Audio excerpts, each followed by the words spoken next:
All right. Welcome back, everyone, to my channel. I'm Keith Daniel. I'm here with Lissette Hi today, guys, what's up? local real estate investor and realtor. And we're just going to get to know her and find out a little more about her and hopefully see what kind of value she can bring to the channel and hope Whoop how many whoop. people we can help. Yes, that's the goal, That's the right? goal. So, who are you, Lissette, and where are you from? I am human. Um, I'm located in Norwalk, Connecticut currently, but I work all over Connecticut. Where I'm from, Boogie Down Bronx. Whoop whoop. Yeah, 100% Boricua. All right, here we go. So, what brought you into real estate? What got you into real estate? What got me into real estate? It's been 10 years. 10 years ago, I was doing real estate for about 2 years in New York. And that's when I started to get a passion for real estate.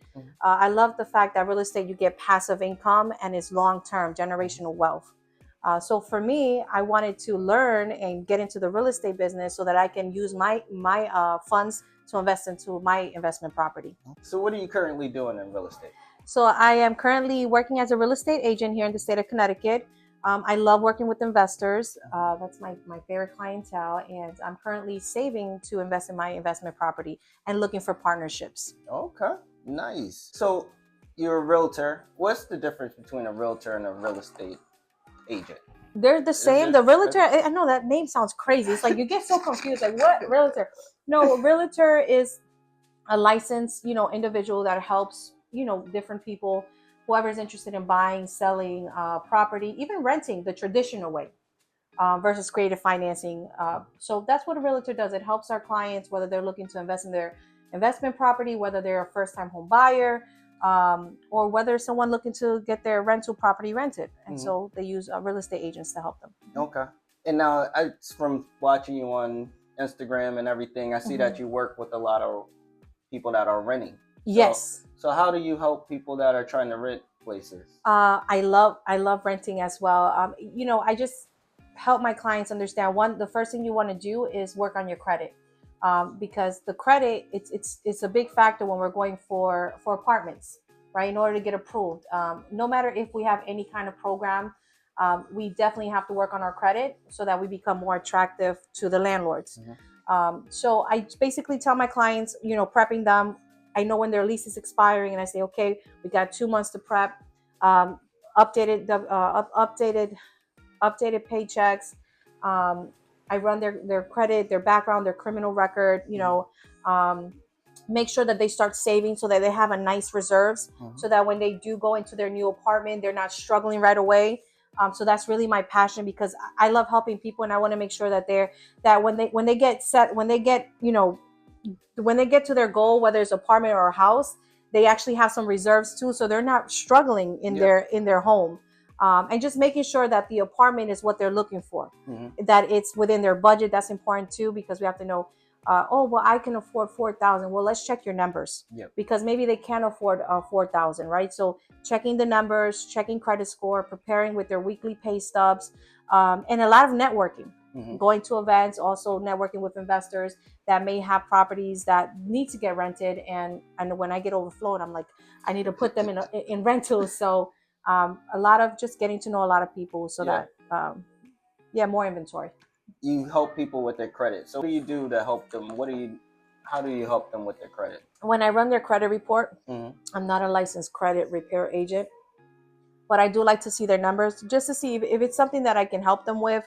Whether, okay, well, maybe you can't purchase right now because the credit is a little low, or maybe your credit is a little low to get into an apartment right now. I mean, I've gotten clients into apartments with like 500 credit score. So, as long as you have someone to represent you, that's gonna fight for you, that's gonna get you in. I think that's the most important, because it is a piece of paper. But when you're talking to other humans and you're letting them know, hey, this person, X, Y, and Z would be a great fit for your apartment. It's really about human connections and relationships. But in terms of credit report, I just run their credit report. I advise them, hey, start making payments on time. That's number one, because one payment can knock you down 30 points if you don't pay it on time. And sometimes we think, oh, well, if I just pay it off. No, okay, get back on your payment plan that you're doing, depending on the client situation too, because not everybody has a bunch of funds, there that I got to pay off these collections, or I got to pay this off. But get back on track on making payments on time. That's important. And then I love Dave Ramsey where he has a snowball effect where it's like start with your smallest debt, pay it off, and work your way up. So yeah, that's really what it is. Now, if it's in more detail, then I'll go ahead and recommend them to someone else that can help them, more for a lot. But most of the time, they get it working within 2 months. My one of my clients got pre-approved just within 2 months frame of working on his credit. And one of my other clients as well, right now, we're in the process with her. We did a pre-approval and we need at least another month of credit history. And so, it's just finding out where they at and then making a plan to help them so that they do qualify. Yeah, no, that's awesome. That's awesome because I know a lot of people are scared of credit and how to fix it and how to get to where they need to go with it. But that's awesome that they have somebody that kind of knows a little bit about it and can help them on the steps. Well, I had really bad credit at one point. Like I had like a 400 credit score, and like I can relate because I had that at one time in my life. And so for me, that's I didn't have someone to guide me, but the most important is take full accountability. So once you see that, once we see that report, you already know what have I been doing. I need to get my life in order. If I need to get into an apartment, I need to do it. If I need to get a house, I need to do it. We have to take full responsibility, and that's the first step. Once we see it, we have to commit to wanting to change so that we can, get into what we want. So I was like 400, like it was crazy, and I remember like I couldn't get into apartments. And then I was so silly. I was going to different dealerships trying to pull out the cars thinking if I go here, they'll pull my credit differently versus this person. Oh, I'll travel to New York because I'm in Connecticut. And, they hit you with so many fees too when you're like really low credit. But I got it together and I was able to raise my credit up to the 700s. Nice. And that took time, but I started the Dave Ramsey plan, snowball, making my payments, got secured cards. That was my favorite thing. Got 2 secured cards. You practically use your own money, make your payments on time, right? And that reports to the 3 credit bureaus. And then I also used self-lender, which was great because I was paying them every month and they were reporting to the credit agencies, and that also helped me boost my credit. What is that? It's called self-lender or now self-inc. And it's like a savings, but you pay like a little interest, and within 12 months, because you do 12 months, you could pay $20 a month, you could pay $30 a month. But within I tell all my clients, get into that and get into the secured cards, and their credit gets boosted, right? So they start making their payments on time, and man, it's been great. Awesome. And let's even repo. Let's talk about let's be real. Like, have you ever gotten repoed? Okay, and like everyone looked at me crazy one time. We were at an event, and I asked the lender, "Well, what happens if I got my car repoed?" And he was like, "Nothing happens as long as you go back to paying your monthly without missing a payment for 6 months." And I was like, "Get out of here!" But what if you got repoed twice? Okay. It's like Lissette, everybody looked. I said, "Yeah." Listen, I said, "Okay," but I got on my plan and it worked. So he said, you just have to get back to paying, and don't let that happen again. And again, that's self accountability. So if I know my credit is at 400, if I know I'm getting repo, what's going on? Right. So it's a personal responsibility, and anybody can go from 400 to 700. Anybody can fix their credit, get into a home, get into an apartment. It's just that self-discipline. Absolutely. And say, why am I still at this 400? Like, why am I putting myself in this position? But once we shift our mindset and say, I deserve better, I can do better, it happens. And then we just do it, making a choice. Yeah, making a choice. Making a choice to do different. I recommend books all the time to my clients. Like anytime they have some kind of financial problem, like Smart Woman Finish Rich, for all my strong women that just want to get on track. There's one that sometimes we get scared. Well, I'm in my 30s. How am I going to get my life together? Like, no, you pick up a book and you do what it says, and it works. It works. That's been a great book. The Millionaire Next Door is such an amazing book too, because it talks about finances, and it talks about just being, you regular, right? Millionaires right next to you, right next door, versus the one that's so luxurious and showing all this. And so you never know who you're talking to, who are your next to, and they give you steps on how to have a budget. Like, what am I spending on? It was like a cafe latte. They talked about like a cafe latte, like how much do we spend on drinks on a daily basis? You add it up throughout the week and then a month. So I feel like we should have, everybody's different. I think spending is great, Yep. But I think like for me, I'm always like moderate. Like I'm in the middle. Like I want to spend, but I want to save because I don't want to spend. I used to be young as hell and I spent all my money doing stupid things. Yep. And then I could have had a property so many years ago. Yep. I could have done it so many years ago. And now it's like I get a check. I just got my commission check 2 days ago. I picked it up. Yep. My first like close, like big check. Oh. It was such an emotional moment for me because it was the biggest check I ever got in one shot. Yeah.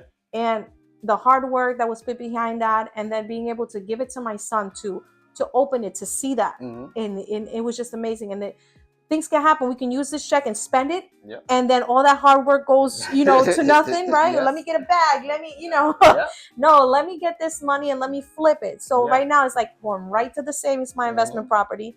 So I started saving these last couple months as well. Like one point I had 12,000. It's little, but for somebody like me who is not used to saving, I had saved 12,000 twice. And then I invested in a business. Yep. And then I put all my money into it. And then I learned, oh my God, like I'm investing in the wrong thing.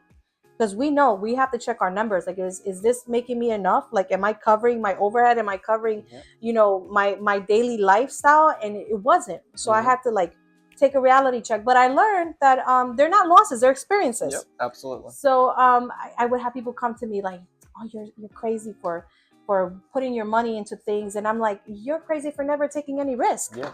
You I don't never fail. Yeah. You never fail. You always learn.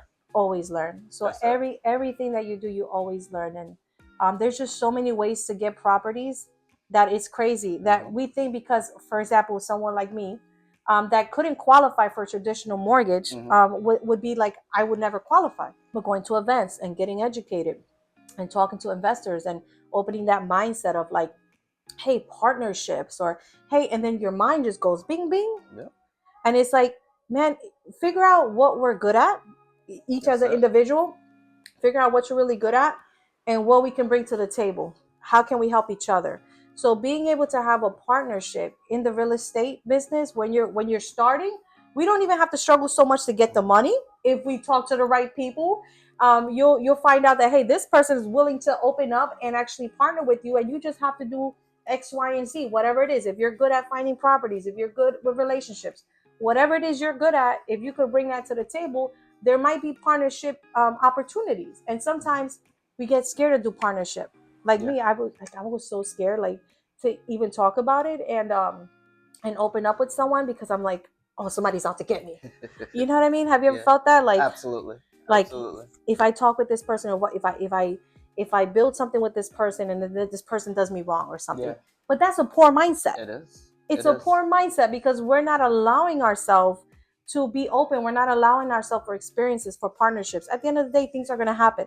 Absolutely. Things are always going to happen, but always. We have to be willing to be open with partnerships to get those experiences. Yeah. And that's what I had someone ask me the other day about, what is the thing that I've learned about being in the real estate business, and it's a people business. It's an absolutely people business, and the more people you know, the more people that you can help. It's almost like a community, and you realize that everybody is around you to help. Most people are right from being in this business, so it's keep going. It's so crazy you say that, because I remember going to my first investors event here in Norwalk. And I actually seen Keith's post on the Bigger Pockets, and it was like 3 years ago, and I kept saying like, I'm gonna pull up, I want to go. And then I didn't go, and then one day it just hit me, you know what, Lissette, this is the year to make changes, this is the years to build relationships, this is the year to get out of your shell, this is your year to go out there and put yourself out there. And getting to that event, it was very overwhelming at first. I was like, oh my God, my stomach. And I was just, talking to some people. And then you actually came to the table with the other gentleman who was awesome too. And you guys started pouring in. You were asking like, what is it that you want to do, why you're here? And I was just like, I'm in the right place. Yep. And so I was so grateful for you guys. I'm grateful for the opportunity to come and network with you guys and just learn from you guys and soak it in and then put it to work. And so that's, like you mentioned, community, like being in a community of real estate, being around people that are willing to pour into us, and how can we also pour into you guys that have been in the game, that are already moving and grooving, you know. How can we be of some service when we're coming in as newbies, so that we can, you know, so that we can work together or help each other out. Absolutely. Well, thank you for coming. Yeah, we now we're here doing this, which is amazing. Right. So if you are in Connecticut, come on down, because we get the monthly network real estate meetup. You got to come check it out. It's an amazing place to be. Come network, come vibe. That's the promo. Pinstripes. Okay. Last Tuesday of the month. Every month, except for December. What are your goals for 2024? My goals for 2024 is to hit 1 mil. Okay. Yeah. 1 mil in sales. Okay. That sounds crazy, but it's amazing. Not at all. I just called my broker today. I was like, here in Connecticut. I called my broker today. I said, "Listen, man, it's gonna be crazy.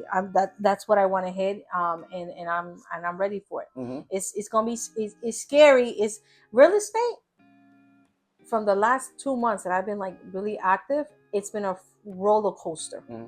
It's like up, down, and then boom, you get a check. Yep. And then you'll be dry for like a whole, because you know, people make it seem like, oh, you'll make money, you can make money. It takes time to make something in real estate. It's not overnight. It don't matter if you're coming in for the first time, you got to get approved maybe for FHA loan, CHFA loan. If you're somebody that wants to get started and you have a regular job, a W-2, I think the easiest way to get started in the real estate game is by getting that FHA, getting that CHFA, getting that first time homeowners, because now you got them. You using other people's money. You're using the bank money. Just because, and a lot of people hate their jobs, and this is so crazy. They're like, I hate my job. I'm like, use your job. Absolutely. Use your job. If you've been there over 2 years. And you haven't done anything with that income or just with that paperwork, what are you doing? Yep. And people be at their job for like 10 years, 15 years, and they don't even dare to pull out a mortgage. Yep. They don't even dare to go get pre-approved because they get scared. But it's like, if you've been there and you are a loyal worker and you're in this business, take ththose W-2s and put them to work for you. Yeah. You know? Absolutely. And my God, like, just for anyone coming in, house hacking is great. You get it with the FHA, you get 1 to 4 units. Like, come on, you live on the basement or the first floor and you rent out the house. You have, you know, if you're comfortable with renting rooms, me personally, I can't rent rooms because I have my privacy. Like, I like to be on one floor and someone else could be on a different floor. There's just so many ways that you can get into real estate right away. But the thing that holds us back is ourselves, because we get scared. Sometimes we don't have the right information, or we don't even know. There's so many clients that I've got in contact with. They're like, when they come in to rent, and as soon as they come in to rent, I ask them, how long you been at your job for? Yep. And once they tell me over 2 years, I say, have you ever thought about home ownership? They're like, wow, Lissette, like, I have not thought about that. Like, I didn't know where to go. I don't know what to do. And in their mind, it's just rental. Renting is great. Renting is so great when you don't know yet what you want to do. Renting is great when you might not stay in the area, or you're not trying to stay in the area long term. Maybe it's 2 years, maybe it's a year. So renting is a great option for someone that's not ready to stay in that area. Yep. Right? But as soon as they come in for rental, I transform them into homeowners. Okay. If they want to. Yeah. If they're not ready, that's no problem. It's like, we'll reconnect. You know, I'm gonna get you into the apartment. Yep. You stay there 12 months. We'll keep talking. And then, you know, before your lease expires, within the 3 months before it expires, we're going to connect again. Yep. And then we'll figure out, do you want to keep renting, or, you know, did we fix the credit? Let's work on your home ownership, get you pre-approved 3 months before your lease expires. So we get you, get you going when you're ready to go. Yep. So it's like, first they come in as renters. I talk to them, get to find out what their goals are. And then I kind of transform them into homeowners when they're ready. Even getting into a condo right now, the market is crazy. If you get approved and you can get into a house right now, get in it. I don't care how it looks. Just get in the house and little by little fix it or figure out what you want to do. That's the most important part. Figure out what we want to do. So you spoke about FHA. What exactly is FHA? So FHA is a government loan, or it's just, a loan. You can reach out to, I would say, if you're going to reach out for lending, reach out to a mortgage broker that has different lending products versus just one person and you get, one loan program. But when you go to a mortgage broker, they have different programs. So if one doesn't hit for you, you got a couple others that you could try to see what would be the best fit, right? Mm-hmm. So FHA is as little as 3.5% down, sometimes 1%. I got my client put down 1%. Nice. 1%. That's awesome. Crazy. Yeah. I said, I didn't even know that. $1,300. That's a monthly rent. Yeah. That blew my, and my client, it's like, yo, Lissette's my first time, Lissette. I'm like, yo, I know this is so crazy. Yeah. That amount that you are putting down here is the amount somebody would have put. Right now, the rents are crazy. Yeah. In this area, you're over 3,000. Yeah. For two bedrooms? Yeah, it's crazy. Yeah. And you're going to have a mortgage of $1,300? Yeah. What sounds better? Even if it's just crazy. We don't think about this. Well, we don't think about it as in we don't experience that. We don't think, hey, maybe this could be possible for me. But find the right people. Yeah. And like you said, community, find the right people. Yeah. There's in every city. I love Bridgeport Neighborhood Trust. Mm-hmm. And I think now it's Buildings Neighborhood Trust or Building Neighborhood Together. It is such an amazing community center. Mm-hmm. They give out free information for first-time home buyers, foreclosure, potential landlords that are looking for multifamily houses, chafas. Like they do so much for the community, and it's free. That's awesome. And they give you, and not only that, but we're educating ourselves, or we're educating the buyers before they make some kind of decision. Yeah. Some people be like, "Oh, I want to be a landlord." But when you take that class and you see X, Y, and Z, you're like, hey, maybe this might not be for me. I might just go single family, Yeah. So it's such a great a place, and they have virtual Zooms too. I know I went from FHA to this because they're amazing over there, and I love them so much. Yeah. So FHA 3.5% down. It's amazing. Up to 1% the time to own. There's just so many programs. We can't get into all those programs today. But definitely reach out to your local mortgage broker, or reach out to Keith. Reach out to us, and we'll find you someone. Or so let's say I come in, I decide I'm ready to buy a house. And I come, what do you say is the steps that I should take? Who should I talk to first? So I would say we have to do a pre-approval. Mm-hmm. First, we're going to see what the numbers look like. Most importantly, the credit. So then you're saying talk to a mortgage broker then? Well, if somebody comes to me without having any relationship with anyone else, this happened to me recently. I was doing an open house, and this family came in and they saw the big house. It was like 700. Mm-hmm. And they're like, oh man, I really want this house. And I was like, have you been pre-approved yet? And they're like, no, we haven't. I said, are you working with anybody? They're like, no. And I'm like, okay, great. So why don't we check your numbers first? Mm-hmm. Let's see what you qualify for. Because even though you see something, you think you qualify for it, you might not qualify. Mm-hmm. Doesn't mean never, but it means just right now that this might not be the house, or it might be. You never know. So I took their information. I just sent it over to one of my lenders. Mm-hmm. Somebody I work really close with. She's super fast and great. But, I let her know, just check the numbers, see how they look. And maybe they're not ready. Maybe we have to wait 3 to 6 months. But they end up getting pre-approved. Nice. Not the amount for the house, but now we have the numbers. So now we know, okay, we have to look for this certain price for these certain houses and depending on the area. But again, once you get pre-approved, once you get some kind of exception from the bank, get your agent. Yeah. And get into a house. Get into it. So then I guess the first step would almost be talk to an agent. Right? Yes. Because an agent is going to have all the connections that you're going to need to walk you through the process. Like you have your lenders already set up. Yeah. And so talk to an agent first. Sure. You're going to have them talk to a lender next. Mm-hmm. Either someone or whether it's someone that they already have a relationship with. Yeah. And then I guess what would be the next step after that? After you got pre-approved? What's the next step? Find out, what their goals are, where they're looking at. Again, what's their personal situation? Are they trying to stay in that same area?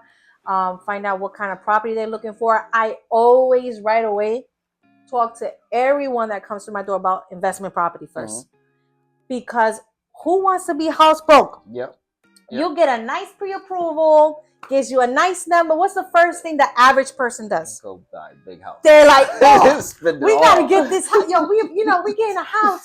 And then I'm like, okay, great. That's great. Now, if they want to do that, so be it. That is great. But as your agent or as someone that you talk to, I'll just show you some options and say, hey, I always recommend everyone go for the first house, your investment property. Yep. So, within that year, you're stacking up, you're renting it out. Then you get into your dream home. Because then it will cover that payment will cover your home that you want to be in. So you're saying a house hack then? Yes, the house hack. You're right. Yeah. Okay. The multifamily property, 1 to 4 units.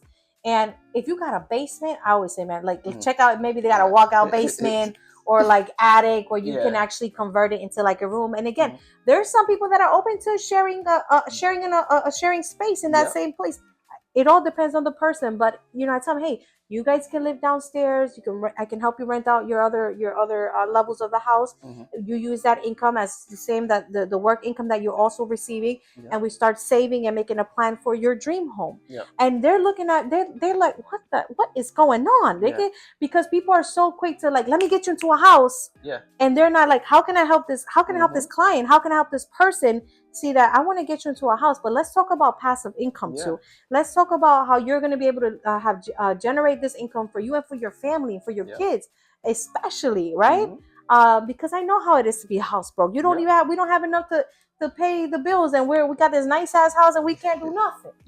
Or you're struggling. If you got a nice car, a nice house, if you got a whole bunch of these luxuries, and you're struggling, it's a problem.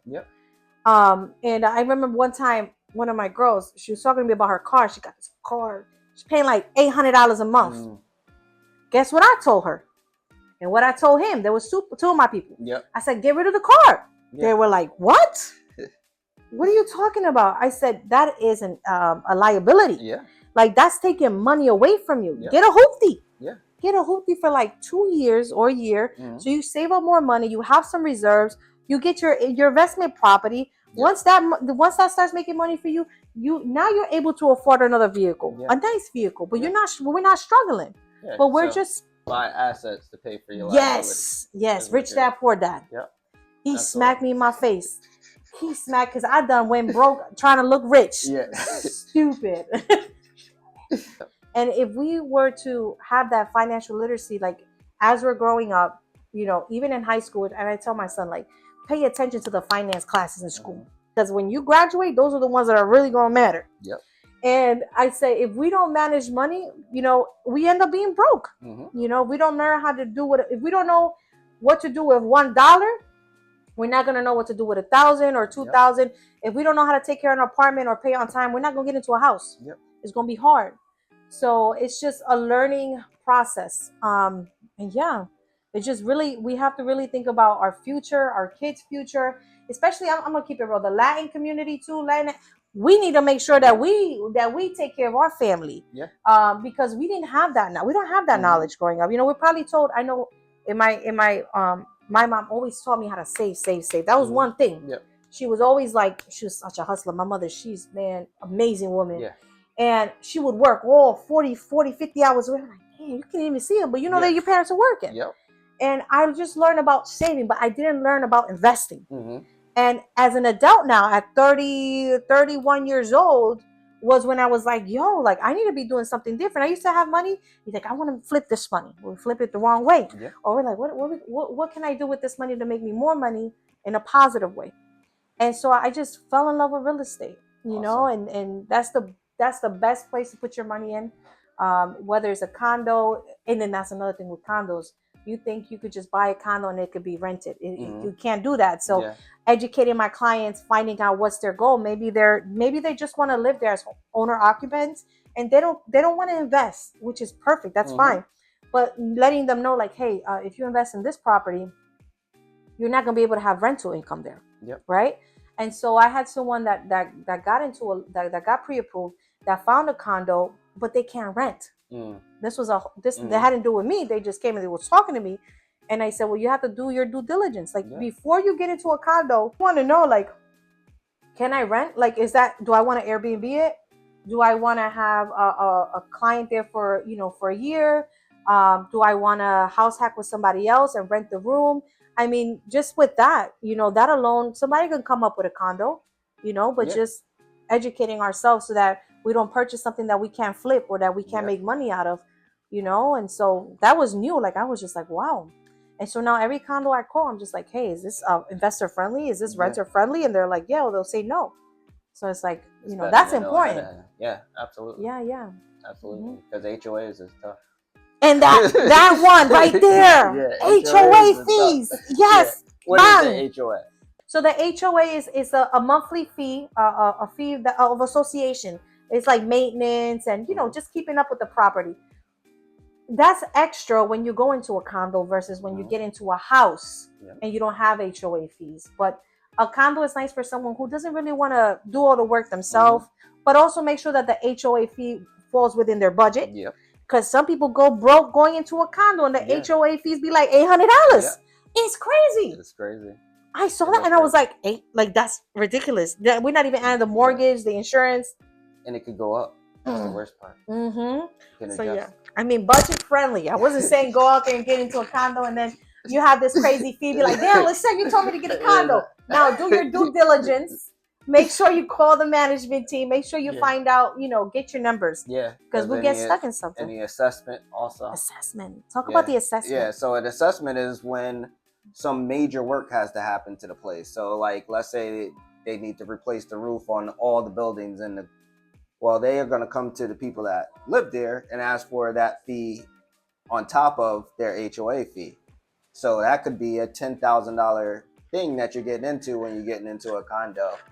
It's called a special assessment fee usually. And so you definitely want to be careful going into condo, especially for a rental. I think I like the house hack. So my thing is 4-3-2-1. Buy a 4-family first. I don't have a notebook. You see, I like to take notes. So he just hit me with something, and I was like, "Wait, I gotta write this. It's gonna be good." Whenever you gotta get the notebook. Go ahead. I'm sorry, Keith. I got excited. Do the 4-family first. Then do a 3-family. Then do a 2-family. Then buy your dream home.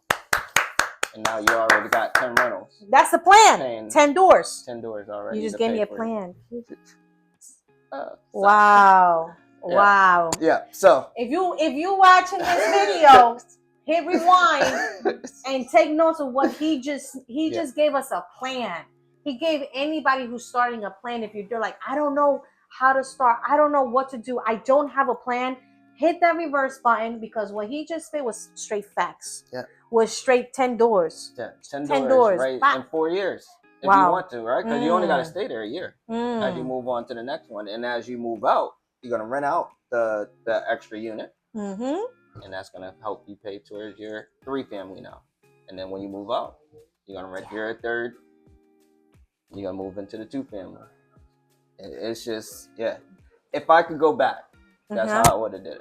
Oh, powerful. I messed up. But you didn't mess up. You here. I'm here. You got this. Here and I'm in the process of buying properties now. So yes. I had to two closing very soon. Two in probably the next month or so. Yes. But I had to go about it a different route. But partners and wow. So you partnered up with somebody just for the great. Yeah. And so how did that partnership work? How did you guys decide I want to partner with you? So this is my mentor, honestly, that I'm partnering with on these 2 deals. We partnered on my first property that I bought back in 2019. So I brought the finances to that one. He owns a rehab company, so he did the rehab on that one. So that's how we kind of worked that one out. Since then we've sold that one, made a little bit of money. We bought it for $175. We probably put 75, 80K into it. We sold it probably two years later for $430. Wow. Yeah. So it was good. So I bought more rentals on my own since then, but now it just we decided, hey, like less money coming up front because we're splitting the costs, and now that allows us to buy more doors on the other side, right? So I'd rather buy half of something than 100% of nothing. I'm down. Right? I'm down. I don't even want half. I don't even want half. I don't even want half. I don't even want the whole thing. It's so we it's mentor. Like I said, he's my mentor. We work together on stuff. So It was just, decision to move forward with this one. Partnerships. Have. Why go home when you go have? What you talked about earlier already, Yeah, and because going to one of your meetings, connected with another gentleman there who's super awesome. He's super talented and just a lot of knowledge too. And we were talking. You guys came together too. We were all talking about it, and just step out of your comfort zone. That's it. Step out of your comfort zone, meet people, and do your research on the person too. Because everybody can talk, everybody can say whatever, but when you want to get into partnership with somebody, see what they've been through, see what they've done, right? And always look for someone that's doing something that you want to do, because now hey, this person is doing it. How can I get close to this person? What value can we bring to the people that's already doing what we want to do? And not just take, because a lot of people, I feel like when you're already doing what you're doing and you're already moving and grooving, a lot of us people, I had somebody call me, I want this, I want that. And I'm like, okay, well, what are you doing? Yep. What are you doing? Like I got a call and I invited him to the event over here and I said, well, what are you doing right now? How much do you have in savings? What's your goal? And he told me 26,000. I think I was like, okay, damn, that's good. But we got some money, right? What's your goal? What are you good at? Does construction? I'm like, bing, that's good too. Now you got some things going, right? Like getting to know people, relationships. And if they want to work with you, okay, how can we work together? What can we do? And so I said, why don't you come to the group and meet people and let them know what you're doing, that you're just starting off, and you might end up connecting with someone, and a lot of people want mentorship, but they don't want to give nothing back in terms of, let me make this call for you, or again, how can we be of service to each other, to help each other, versus can you mentor me, can I get this for free, and it's 2024. Self-accountability, self-awareness. If I want to do X, Y, and Z, you learn from people, and then you got to get to work. That's it. That's really all it boils down to. Yeah. People probably see someone that's successful, and some people, I guess, wait for that hand to give it to them in a platter. Like, hey, this is what you have to do. No. Do your research. Pick up that book. Yep. I found out about the real estate, like, really in my church. Okay. This is where it happened. It all started with a book. Yeah. I was hosting a Financial Peace University class with someone else from the church, and he was a real estate investor. Yeah. Great guy. And I said, you know what? I really want to get into real estate. What can I do? I just want to get the knowledge of it. And he told me, go buy this book. And it was the book from Bigger Pockets, Brandon Turner. It was a blue book. Multi rental income. It's a blue book. Yeah, it's a blue book. Yeah. And with that first book, that's how I got into it. And I started listening to a podcast. I didn't even know they had a podcast. And I'm like, so now I'm driving, listening to this podcast, reading the book, listening to the audio. My mind is going crazy. But I was so grateful for that first book. Yeah. And then after that first book, I went and I found another book. And I was like, what do you recommend? So finding out what books to read, talking to the people that are doing, he had like commercial units, like over 50 doors. Oh, so wow. I was like, yo, I'm trying to get in with you. But you see, I was already coming in like, I'm trying to get in, but I needed to get knowledge too. Yeah. And I would say, what can I do? Can I help you? Can I clean the property? Can I, whatever we can do. If we can do mail for the investor, if we can go clean the property. Hey, if the property needs to get painted, if it needs lawn work, whatever it needs to do that we can do, let's do it. And that's a way that we're building relationships. Value. Yeah. Yeah. Or even if the investor has rental properties. I love it now. I didn't even know that, I didn't even know that was a thing. And I'm like, oh my God, these guys all have multifamilies. They all have I got clients. Yeah. Like, how can I put some clients in there for you? Right? So even those little things, it's like, wow, my mind just went off. Yeah. But I started at church, and he's the one that boom opened. And then I was like, wow. And then I was like, can we go have some coffee? Yeah. Can we kind of, but he was so busy. He was like, I can't sit. I can't, I'm like, okay, I got you. But what could I do? Yeah. Maybe I could just be around you, your circle. So I can get it in. When are you going to be at a property? Let me go walk it with you. Yeah.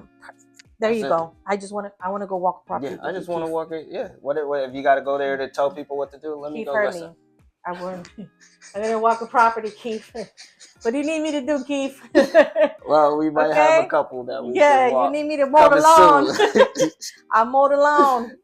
We're getting there. Yeah. So I just grateful for this opportunity. Well, thank you for coming on. I mean, that's awesome. I'm excited for your YouTube series. Thank you. Yeah. I'm trying something new. We'll see. It makes it easier on me to let somebody else help me talk. Yeah, you got this. You got this. You see Keith and you moving and grooving. Hit him up. Get on this podcast. Special guest. And share. It's all about sharing. It's all about sharing. It's all about helping people. And if someone wants to reach out to you, sure. How do they hit you up? Hit me up on Instagram, Realtor Lissette. And yeah, I think that's the basic. You can hit me up on Instagram. Yeah, your content is awesome. Oh, thanks. I appreciate it. I'm gonna get it's all right. Thank you, guys. Thank you so much. Yeah, if you're looking for a place to rent, hit me up. If you're looking to purchase your first investment property and you don't know where to start, hit me up. If you got a pre-approval and you don't have an agent, hit me up, and we'll get things going for you. Absolutely. Yeah. Sounds awesome. Yeah. Well, thank you again. Yeah. Whoop whoop. It's a party.